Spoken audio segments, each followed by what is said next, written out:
Welcome to the Medicine and Machine Learning Podcast. Today we have a very special guest, Ron Shaul, co-founder and chief product officer of K-Health. With his robust background as a successful founder, Ron has been a pivotal force in transforming how we approach medical diagnostics and personalized treatment. Under his leadership, K-Health has developed innovative AI solutions, including a partnership with Cedars-Sinai and Mayo Clinic. And Ron's dedication to integrating AI into clinical workflows is reshaping healthcare delivery, making it more efficient and accessible. Please join me in welcoming Ron Shaul. Ron, thank you so much for joining today. Thank you very much. Very happy to be here. Thank you. So it's November 30th, 2022, ChatGPT was released, and all of a sudden a bunch of people realized how powerful machine learning could be. But K-Health has been utilizing this technology since 2016. Would you be able to highlight your experience in this field and how you understood that this technology would be so useful in healthcare? Yes, of course. When we started 7 years ago, I guess my background was industrial engineering, computer science. I kind of knew nothing about medicine and healthcare aside just being a patient. And I always was interested in health. My wife thinks I'm a hypochondriac, but I also think I'm health aware.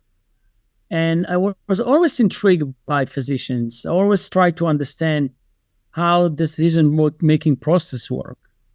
We started K-Health with my co-founder, Alon Bloch. We wanted to solve a big problem that you probably pretty much know, everyone in the world, when they wake up with something painful, something hurt, something not feeling right, they have the same three questions. What do I have? The first thing they want to know is, what is it?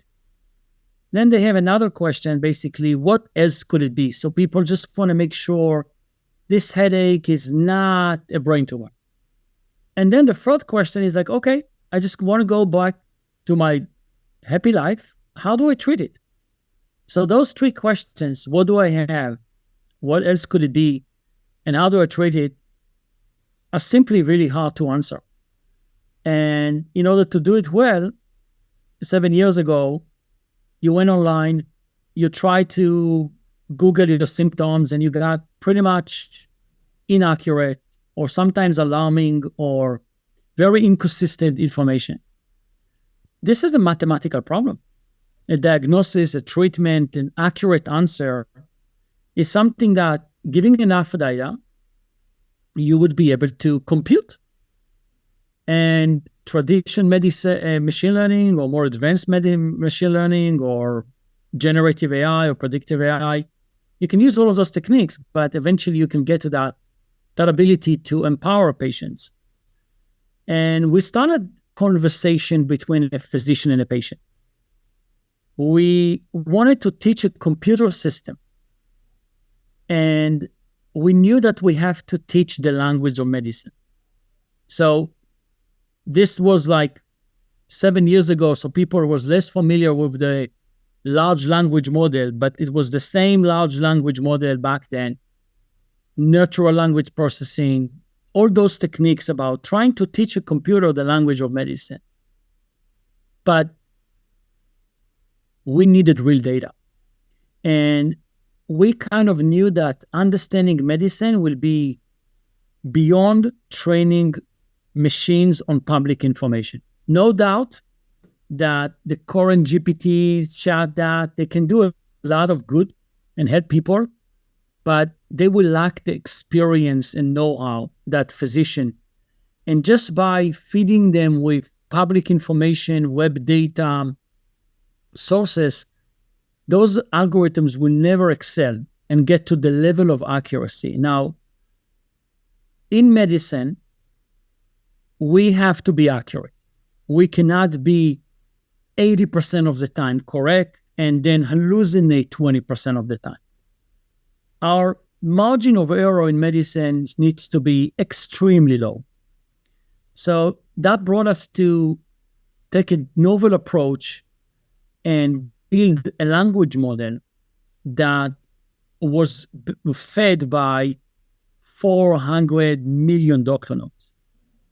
we were fortunate 7 years ago to contract with a provider that gave us 2 million patient records, anonymized, of course, de-identified, of course, certified, of course, but the ability to look at longitudinal on 2 million patients with 15 years of history and understand granular clinical notes. And when I mean a note, I mean by capturing the decision process that the physician have done, explaining the diagnosis, explaining why did I choose this condition, why did I choose this medication, what was my instruction to the patient, what were my instruction to myself in the clinical EMR. And that became the first clinical model that we could explain and iterate with a language model. And we build multiple types of language model, from simple NLP to more complex CNN networks to more complex LLM models. And eventually we came up with what I consider to be an automated medical chat that any patient can go through. You can find a product sits in many variations. We have a mobile app called K-Health that you can download. We're working with partnership like Cedars-Sinai and other health systems, and that we are powering their primary care service 24/7. And you can go through that medical chat and very quickly, first of all, understand what could it be. Remember those 3 questions. And then we very quickly realized that people are excited about it. Over 10 million people, when we launched the product, over 10 million people have used it. It was very popular in the App Store. But patients went further. They actually wanted to resolve the problem. So having an understanding of what is this headache I woke up in the morning, and having the ability to understand what else could it be, and having the ability to know that I can treat it, got people to also want to run a consultation on our platform. So that is where we decided to combine our algorithm with a medical practice. And we created an experience that as soon as you have gone through that medical intake, you understand your symptom, we allow you to connect immediately with a physician. This is a 24/7 service in 48 states. Quite magical that you can see a physician. And when you walk into the room, you already walk into a place that a physician has an entire understanding of what you are about to say. It's a very different experience. When people first experience, they say, wow, because everybody is used to go to the doctor office, fill up some form, the form never been used, go to a physician and then start explaining what they have. Our physician, when they start seeing you, say, hey, nice to meet you, Nathan.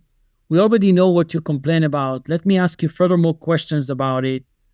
And the whole conversation is focusing about education, about validation, and let the machine does all the entire waste of time that physicians do. Wait, what's the headache? For how long? Let me type it. Say again, what did you say? Do I have a headache?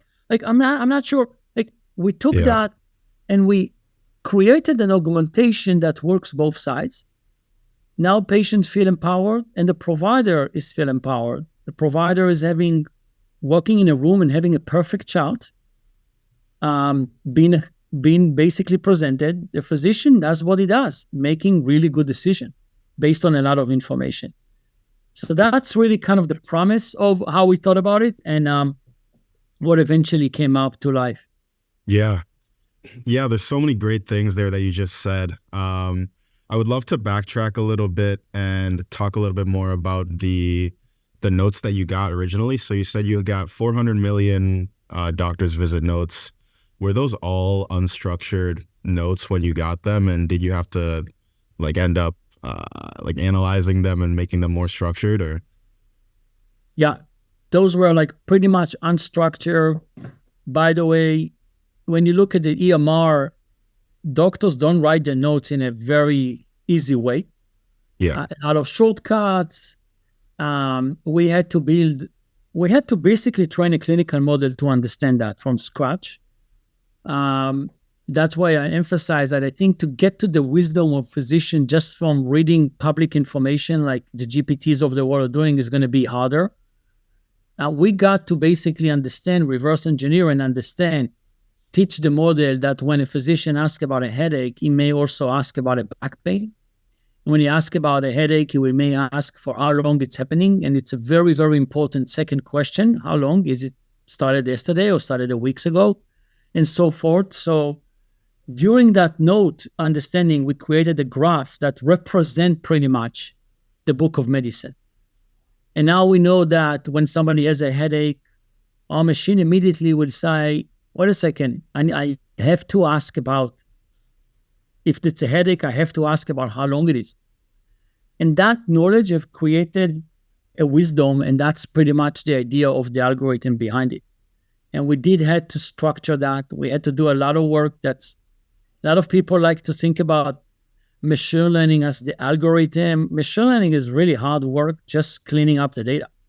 Yeah. Most of the time, actually, is working around understanding and normalizing the data. The fun part is actually the small part when you run the algorithm. But you have to work really hard to structure the data in a way that an algorithm could basically process. Yeah, and that's the part that people don't talk about. They only really see the exciting part where ChatGPT is telling me a recipe to make. But there is a lot of hard work with the data cleaning. So for people that don't know, there's K-Health has this really cool function where you can, in the application, you can sort of have a conversation with a chatbot. It allows you to pick your symptoms, and then it'll sort of walk you through, I think it might be like a diagnosis tree of different things that could be going on. How did you decide that that was the route that you wanted to go in terms of having people select? Because, for example, it'll say, are you experiencing back pain in this area, yes or no? How did you decide that that's the route you wanted to go, where people are clicking bubbles instead of like free text typing? We try the free text. People do not know how to describe their symptoms. Yeah. They get stuck on like, what are you feeling? I have a headache, and by the way, I have a back pain. Oh, well, the back pain actually happened 3 years ago. So, yeah. Okay. So that, like, giving them just a prompt and asking them to describe does not really resonate with what we call the investigation or the anamnestic process. That's why our model is trained to ask questions, as opposed to a clear GPT that you get a prompt to get an answer, you get a prompt to get an answer. Our model is trained to basically react and ask the next question. It's also trying to figure out when there is enough question to ask. We punish our model for asking unnecessary questions, and we reward our model for asking the right amount of information. People will spend time with our algorithm. It's highly engaging. You will spend 4 minutes on our app because you would want to know right now what it could be. It does not give you a diagnosis, but it gives you an ability to basically understand based on people like you. You're not the first person in the world that has a headache. So if we are comparing you accurately with all your medical history and your symptoms and giving you an understanding what other people had, and then you have an option to go to get the real diagnosis from a physician, that's why we see very, very high completion rate on that dialogue and people giving us a lot of information about the symptom. So that's really kind of like the whole art of science of medicine is really know how to ask the question and how to prompt the patient to tell you what they have. By the way, we also do it fully in Spanish. So we got English. And by the way, when you ask people in Spanish, things are not different medicine-wise, but language is very different, how you describe. And we also do this in a caregiver mode. So you can use our app in behalf of your child and describe their symptom. And try to describe a question like, how painful is this pain for your child? How would you know? Yeah. So like that's the way of asking question is also very important and very important part of the clinical language model that we train. Yeah, I found it you touched on it a little bit, how there's this feature at the top where, for example, if you're experiencing like flank pain and then you go through this diagnosis tree, then at the top it'll say there's 14,000 people like me. And it sort of makes you feel not alone, like, like you have some camaraderie there and you're not going to be dealing with this by yourself. So I found that really interesting. No one wants to be patient zero. And, just the fact that we are refining through your process and showing you that how many people like you create a lot of trust in the process. Yeah. So one of the other cool features of K-Health is after you go through that process of trying to figure out what's going on, K-Health connects you directly to there's 24/7 clinicians available. How did you realize that this was the direction that you wanted to go? This is a little bit of catching two birds in one stone. I hope I said the term correctly. But an algorithm is as good as your ability to learn over time. This is a very important principle. All my career, all of the models, you sit in a lab, you build a model, you put it in real life. If you don't have a way to learn from engaging with the use case, engaging with patient in my case, and understanding how the model behaves, you pretty much created a very, very inaccurate representing of life. Among all the data I had, the most important data we currently have is that when you go on our platform and you go through our algorithms and you then go into consultation, I achieve two things. First, I let you and the provider resolve your case very quickly and very efficiently. So you're happy you got to see the provider. You didn't have to travel anywhere. You could do it at 2 a.m. in the morning. You don't have to think twice. Should I go to the ER or the urgent care or not? So I achieve a high efficiency, scalable ability to do a doctor visit. But I also provide my algorithms the ability to learn from the human, which is in this case, physician. And I think everybody understood it. Not everybody, but many people understood the jump between GPT-3 and 3.5, if I'm not mistaken, was that ability of reinforcement learning, where you use humans to basically reward or punish an algorithm for the prediction. So that was the key motivating for us, is in order to basically build an algorithm, we have to create a closed loop that will eventually keep teaching our models over and again. And today, K is a company that works at scale. Just to put things in perspective, we see about 1,000 people every day, like real physician consultations, about 1,000. That's a quite big, large clinic, if you think about it. This is equivalent to a large hospital in a metro area. That ability to interact in real life and have the ability to feed from ongoing learning from our most expert people, which is our physicians, is providing what I consider to be a competitive advantage for the algorithms. Does that make sense?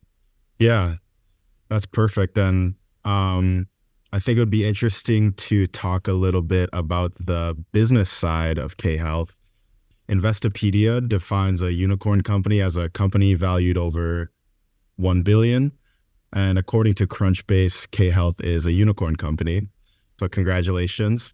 Thank you. How has your role changed throughout this process, and how has K-Health been able to adapt and innovate? I know when companies get larger, it might be harder to move as quickly. How do you face those problems? That's a really good question, by the way. Early days, we just wanted to build perfect algorithms. We basically focus on excelling in our ability to mimic a conversation between patient and physician. But in one point in time, we had to come up with the right business model. And when we started engaging the business model, I realized that there's a huge difference between an algorithm that can be perfect and a clinical workflow. Two different things. And you can have the perfect algorithm. It does not mean that it will be used properly in any clinical setting. And a lot of companies, I think, by the way, AI, healthcare AI in radiology is a good example of perfect algorithm that has not scaled. That radiology AI in radiology, as much as I want to say, have not changed the radiology forever. It's not really changed. It's incrementally improved radiologies. There is a second opinion. You can use an algorithm, but it's not radically changed. And we basically wanted to radically change how primary care visit is done. The fact that you go today without understanding any of your symptoms, spending a lot of time, sometimes be seen by the wrong person. You didn't know that you need to go to the ER. You didn't know to get to the urgent care. You went to the primary care. You need to go to do the labs. You're all messed up. You don't really know where to go in the system. You're going uneducated. Then you go sit there, spend minimum amount of time, like your FaceTime with the providers are so minimal. So much time is spent before the visit on documentation. If you wanted to change that, we realize that we have to become a clinical company as much as we are an AI company.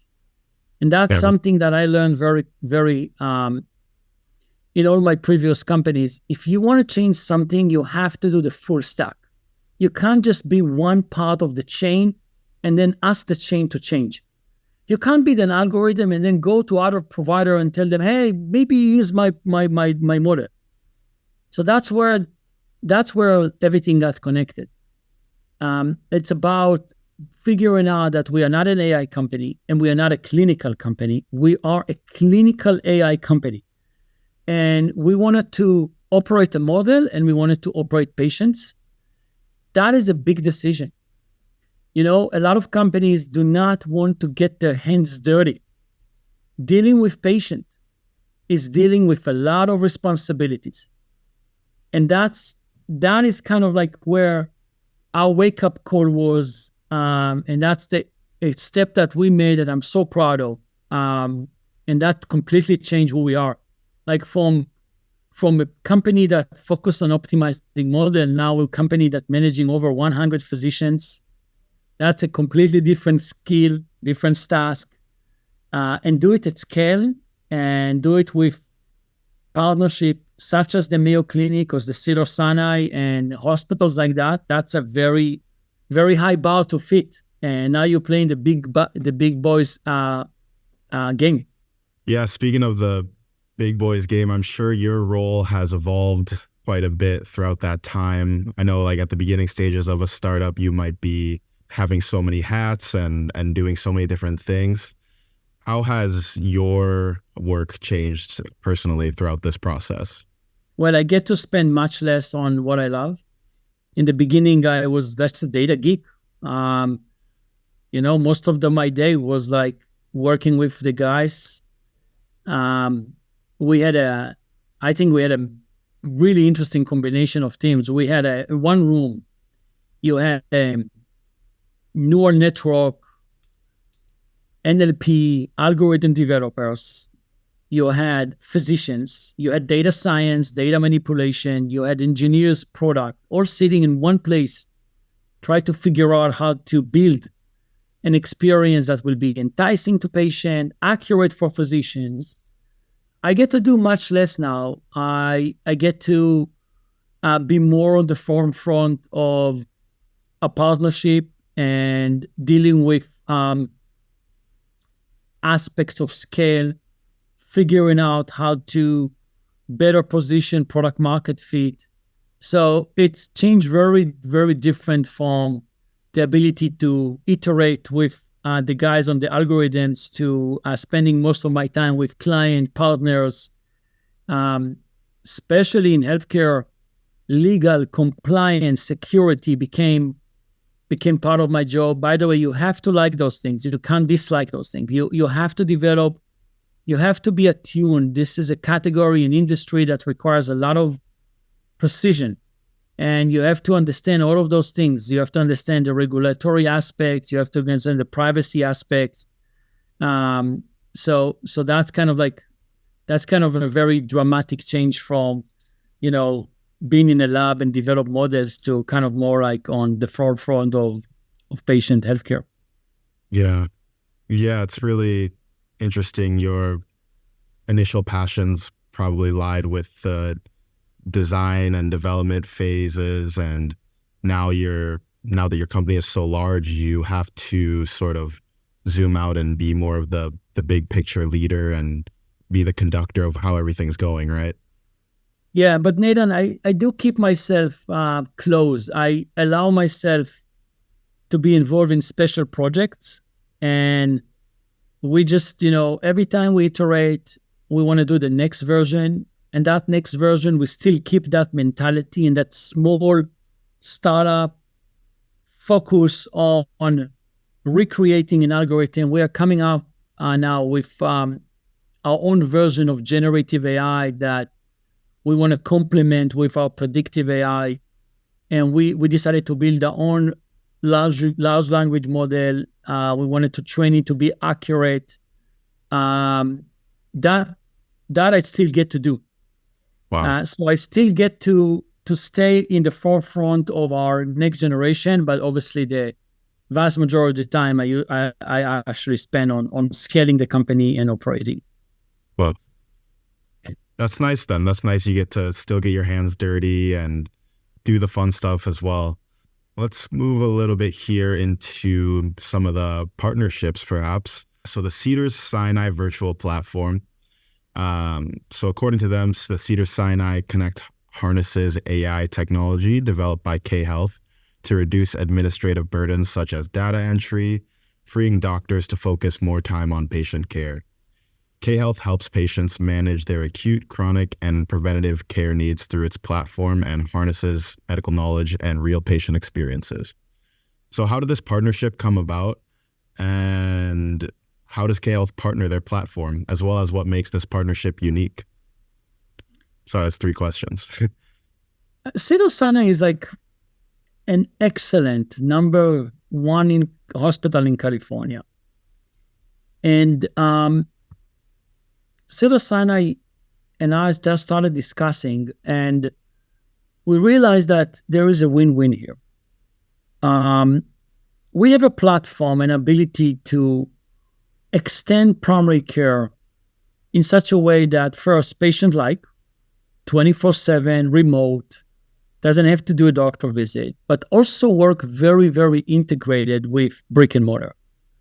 I think I do agree now that the version of telemedicine, let's call it telemedicine 1.0, I think that's gone. That's done. Like, I think creating another point of entry and then putting people on a virtual platform, having a different consultation that is not part of their medical record, isolated, a point solution, that's not going to happen.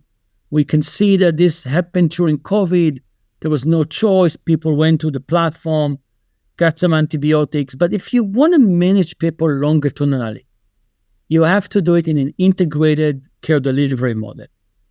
And you have to do it in a way that brick and mortar physician can use your platform and can extend their ability to manage patient. And that's where we realized that in Cedars-Sinai partnership that we can create a new care delivery and we can innovate. And we built an online integrated clinic that has an entry point with a mobile app that people are coming in. They are immediately integrated with the medical history. It's all retrieved from the EMR. They have all their information from the hospital there. They get 24/7 care with this AI-enabled tools that we just spoke about. And then they are seamlessly part of their brick and mortar experience. So the provider in the brick and mortar can understand what happened, can follow up with them. And that's something that we felt together that will be a good way. And luckily, that was a good bet. Now we see that that's actually the way that most hospital systems think about how to scale primary care. Primary care is a painful problem. We got to a point that we just seen in the market, like brick and mortar primary care is not doing well. We saw all the big guys coming in and coming out. People like Walmart closed all of their business. People like, if I'm not mistaken, other retail clinics also decided to reduce that. So it's a way of us basically saying primary care is it's the key important way for managing people longitudinally. And this new care delivery model allows us to do. And I think it's a unique because I haven't seen, at least what I've seen, I haven't seen such a tight integration between or hybrid care delivery model that it doesn't matter if you come online, come in person, come online again. Everything is managed as part of one longitudinal record. Everyone is like, if you're virtual or brick and mortar, it doesn't matter. You're one part of one care team. You have the ability to understand and manage the patient in one place. Yeah, and that's really beautiful that you guys are able to help with the primary care disparities. I know there's so many reasons why primary care is just very challenging right now, and some of them stem from the social determinants of health, where access to care is such a huge problem, and people that are low income, people that don't have cars or transportation, and people with low literacy have a really difficult time getting primary care. How do you think K-Health helps close these gaps and address the social determinants of health? Again, I'm not a physician, but I'm passionate about primary care. Like, our K-Health mission is access to high quality care at scale. And we chose primary care intentionally because that's the door. That's the front door into health journeys. And that door is, let me say the following. I think we don't really have good access to care. Like a lot of places in America, you just can't see a PCP. Like you can, but it's going to be 6 weeks, 4 weeks, if you're lucky. And this is taking me all the way back to the personal matter, right? Like my dad, actually in a different country. The problem is global. It's not just in the US. Primary care doesn't have time. I think my dad's heart attack was avoidable. I think it could be a little bit more attention from my primary care could have basically avoided that heart attack. I'm working very closely with preventive cardiology. We have a partnership with the preventive cardiology in the Mayo Clinic. Yeah, I would love to talk more about that as well. Being from University of Minnesota Medical School, I really would love to hear more about how you're working with them. We work with Dr. Lopez and Dr. Lerman in preventive cardiology in the Mayo Clinic. We basically all agree. Don't get me exact numbers, but we do believe that heart attack is 80% of this could be avoidable. 80%. And by the way, heart attack, for some reason, it's still number one killer. 30% of male death will be from heart attack. Maybe my study is not exactly right, but it's like we tend to think about cancer, which is like colon cancer. It's like 5%. And for some reason, for heart and preventive cardiology, I'm going to steal something that Dr. Lopez told me. We made the abnormal normal. We tend to accept it. Yeah. And I'm 50 years old, 51 years old. Before I start that, I didn't even know like the basic stuff that most people. I asked my friends, my same girls, like, do you know your blood pressure? Not really. Like, what's your current blood pressure? The basic thing. Oh, I'm not measuring. Do you have a blood pressure at home? No. When do you do a blood pressure? Once a year in my PCP, physical exam, if I get that. And that's like so basic, by the way. Like there is I'm a great believer. Again, I'm not a physician, but if I get to know how much plaque do I have in my heart, like simple thing, I would want to know it. So there is a test called CAT score, CATS, and you can do that. You can measure that. But most people will not know it. Most provider, primary care will not have the time. Insurance still doesn't cover it. So I think there's a lot to do here. And I think this is all because physicians are overworked. It's not that because physicians don't want to do it. It's like you have 20 people to see a day. You have documentation time.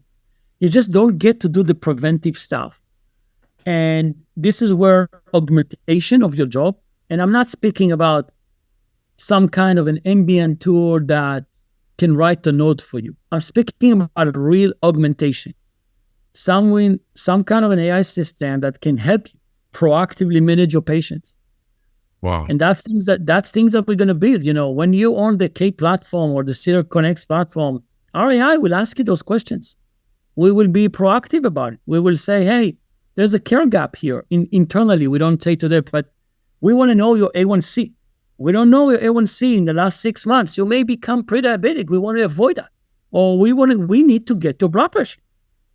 And when you do automation and you do it in a way that a smart AI can trigger it and can go and get in an engaging way, you can scale. Otherwise, you have a doctor office calling the patient, asking them for all of this information. Never going to happen. So those are the things that fundamentally we want to change in the way we think about primary care. Like if you think about it, primary care should be streamed. Like, why do I need to see a physician? Why it's not an always-on system that no matter what, I give information, measure me over time, trigger it? Like, why does it have to be a visit-based behavior? Just because the care delivery model today is a visit-based delivery. If I have hypertension and I'm going to see my provider the next 6 months because that's a scheduled appointment, is that really the ideal time for me to go and see my provider? Maybe my blood pressure will go up in between. Maybe I will miss an episode. So those are the things that we are basically really strong believer. I think in a few years from now, this change is happening. There's no choice. In a few years from now, we'll see a very different approach to how to manage populations. We say primary care, but some of these things, as I said, now sits in population health. And I think there's a big realization that we need a better, scalable, much better system. Some people call it value-based care, but value-based care, the promise of managed care is good. The value-based care becomes too much about economics and too much about incentive. The ability to manage population, to stay on top of your health, to know basic information, blood pressure, A1C, cancer screening, that is where we think there's going to be a very, very important change. Ron, everything you just said was amazing. And I was about to ask you about an ambient AI that does charting, and immediately you said, no, we don't want to stop there. We want to go further, and we want to actually implement tools for physicians that allow them to make interventions with their patients immediately. We don't just want to be a passive aid. So I think that was really, really brilliant, and I'm looking forward to seeing that. I think maybe we can dive a little bit into some life questions here, if you don't mind. You as a person, you're more than just the co-founder and chief product officer of K Health. You have a holistic life. So one of our questions that we like to ask people is, what gives your life meaning? That's a great question. Making an impact, I work really hard. I work really, really hard. I still work in the same level I worked in the beginning. I figure out that what really drives me is this ability to change. There's something so rewarding in creating something new from scratch. Like, we touched so far 3 million people, or 3 plus something. 3 million people have used our new primary care way of life. And seeing this, evolving this, having the ability to iterate, learn from mistakes, change, adopt, keep, it's provide constant feedback and constant drive that gives a lot of meaning. Aside from, of course, family and friends and all of that stuff. But that is something that I feel fortunate because I actually didn't mean to end up in medicine, in healthcare. My prior two companies were more like in the advertising and finance and consulting, and I don't know, something is really special around working with medicine and healthcare. There is something that is, once in a while we get this email from like, you saved my life. Wow. If I didn't use this, I would not gone to here and here. Or like when we see so many patients, those things happen, and people come and say, basically, you changed the course of my life. Like this advice I just got, I could be in a completely different thing. That's a very meaningful mission. Don't get me wrong. We're all incentivized by financial success, by all of that stuff. But there's something special in that category, and that ability to do that. And I'm feeling very fortunate because this is the right timing. The revolution of data and data access, it's all happened in the last few years. Like we could have not been in this conversation few years ago when the data was isolated. Now we have all of those new things that we're just the beginning, by the way. This is like version 2 now of what I consider to be. We're looking about, many, many more years of complete innovation, and changing the way we access care.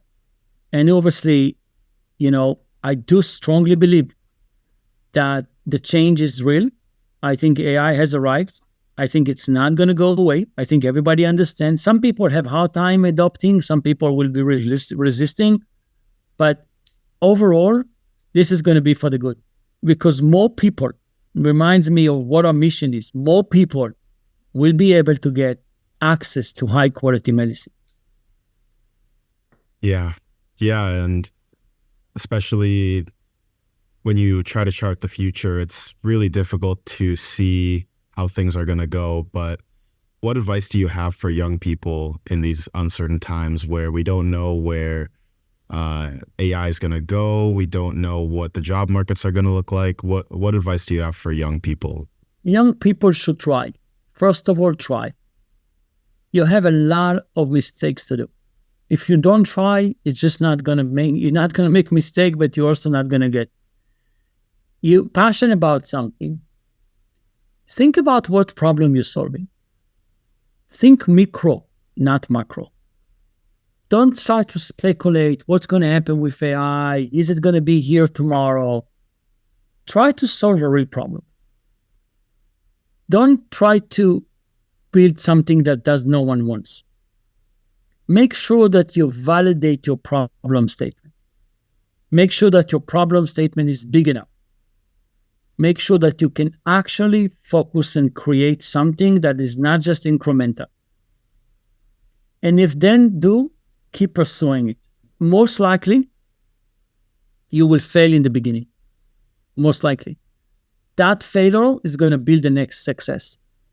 Most of the time, you will be wrong in the beginning. Very fortunate people build something and it exploded. That's great.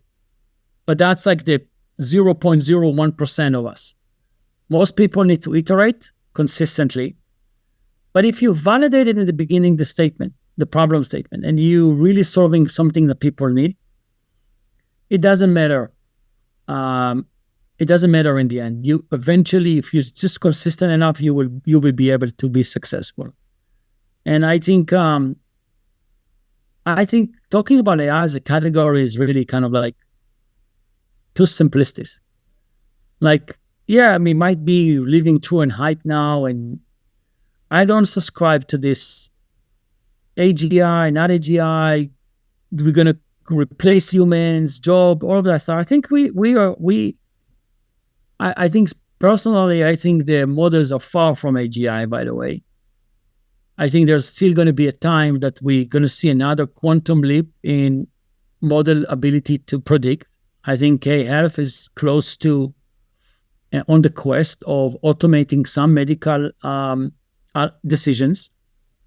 And I think we need to do it carefully, but I think we have an opportunity for, especially for young people, to leverage the technology and to go solve real problems. Wow. Well, Ron, thank you so much for spending a little bit of time with me today. The conversation was truly enlightening, and I can tell you're a genuinely amazing human being, and I'm so glad that you are leading the charge of the digitization of medicine. So thank you, Ron. Thank you, Nathan.